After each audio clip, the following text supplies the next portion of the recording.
And today we're testing the finalists for your best brunch egg. We are making two really rich but really delicious egg dishes. Well, there were 77. There were 77 entries. It was very hard to decide. We tested a bunch of them. And these two are both, I mean, they're real showstoppers. All right, so I'm doing Scottish Farmhouse eggs by a user whose name is Cow in My Undies. And I'm doing savory bread pudding by Chameleon. Yeah. So the first thing I do for my recipe is I toast some bread cubes, which Merrill has cut into nice little half-inch pieces. And that was just from a baguette. Oh yeah, and a baguette is great because you get lots of crust, which is a nice texture.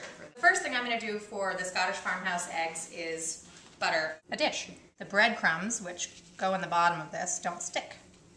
I'm just going to grate some cheese. And actually this recipe uses, or calls for, Cheshire cheese, which is, is gorgeous.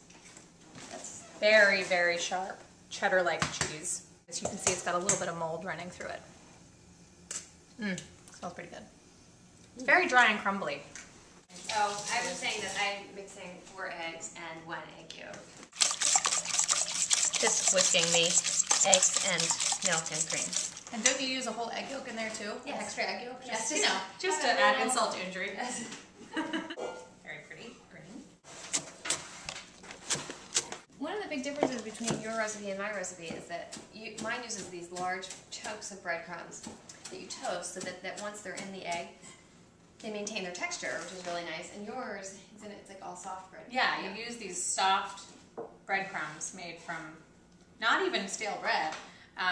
And they're a little bit, there's some bigger ones in there as well, some finer ones. And you layer them with eggs and cheese and half, and it becomes very pillowy. So they're very different texture-wise. You could use any kind of mushroom, I think. And you don't have to be precise. Apparently. Amanda says, conveniently. Thankfully. I'm going to assemble the Scottish Farmhouse eggs, which is very simple. You put half of these lovely soft breadcrumbs in the bottom of the dish. You just sort of eyeball it. You put half your cheese, half the chives. Oh, so pretty.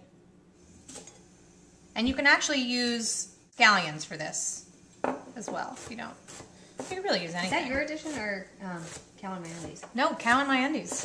Okay. So then this is the cool part. You crack... Living dangerously, I see. Yes, I am. So you crack 4 eggs very carefully. You could, if you were playing it safe, crack each one into a little bowl and then tip it into the pan, but... Merrill, you're crazy. I'm living on the edge today. Ooh, pretty nutty. They sort of have a mind of their own. They tend to, as well as you space them, wiggle around a little bit once you get them in there, so you kind of just have to go with the flow. I might actually try and move this a little bit. Don't laugh at me. Look, very cooperative. She's going with the flow. Not really. Okay, never mind. I think that'll do. Second half of the breadcrumbs go over the top. Basically burying these in a nice little blanket. Breadcrumbs, cheese, and chives. We were thinking, oh, it looks kind of so flat and it's like not enough food. But then... Little did we know. Yes. So now, this is, I think, a very important part. You sprinkle the top with cayenne. There was a bit of a kick yesterday, and I thought it was really nice, so I'm not going to be shy. The most important step, 1 cup of half and half. And that is ready to go in the oven. Here's Amanda's toast cubes. They're just a tiny bit brown, and they're nice and crispy.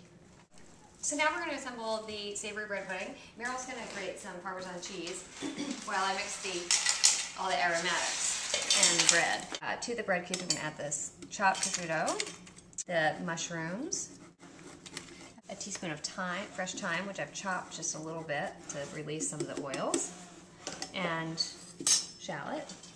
I'm going to season it with some freshly ground black pepper. I think it's easiest to just do this with your hands. You just want to mix these. Oh, it feels nice. You take basically a log of goat cheese, and you're supposed to crumble it into the breadcrumb mixture. You can't exactly crumble it, but you can kind of break it into little soft blobs. Soft blobs. So I'm going to mix it with my hands again. You just want to kind of get the cheese moved around. For a 9 by 9 baking dish, which I didn't have, so I just used this oval one. And then all you do is pour over the egg mixture and try to sort of pour it on top of everything so it moistens the breadcrumbs. Okay, so then you get everything in, and then it's nice when, to just press down. Can I do it? Yeah, yes, Okay. please. I know it feels nice. The fun part. Make sure you just press down all the breadcrumbs into the egg mixture to soak it up. I painstakingly grated a whole quart of a cup. More cheese. Okay. Fit perfectly. Here we go. So the timer just went off, and I think the Scottish farmhouse eggs are probably finished. No, they're wiggling a little bit, but it looks like the whites are carving up, and this is going to sit for a few minutes while the other one bakes a little bit more, so it'll probably finish cooking. You don't want the yolks to be It smells really too good. soft. It smells delicious.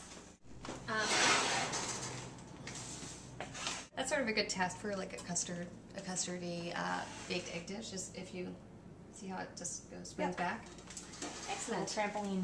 Literally, excellent. Excellent. So the egg dishes are ready. This is the Scottish farmhouse eggs. and this is the savory bread pudding. Yum. Ooh, I'm gonna break the yolk. Yeah, me too. See that? Perfectly cooked. We always eat like this, right next to each other. Yeah. Ooh, hot. Hot? Hot. Oh no.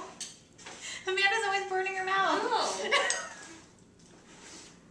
Can you taste anything? Mm-hmm.